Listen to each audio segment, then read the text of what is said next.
Assalomu Instagramchilar, hurmatli podpисchilar. Bugun biz yana ishga chiqib ketdik. Biz bu xatni o'yadi. Ishga chiqib ketdik. Shu yerga chaqirdilar ishxonadanda. Men shu yerda plita bor. 560 plitani kesib olib turish kerak. Lisensiya joyi bo'ladi. Ertaga lisensiyachilar keladigan, lisensiya chiqarib beradilar. Shuning uchun bugun akkuratni aytib kesib tushirib, yengashtirib berib ketamiz. Ish jarayonini ko'rsatib boramiz. Ko'rib turinglar. Hop. Bolalarga podpiska bosib, like bosib turinglar.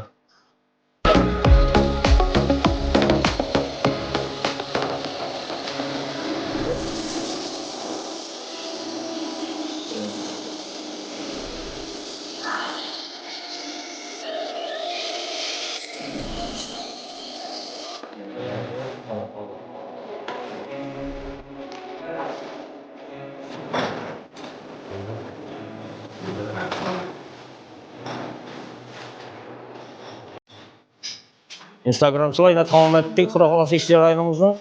Hop. Akkuratni olib chiqdi. Endi bir dona musor yo'q ichib pastda. Hop.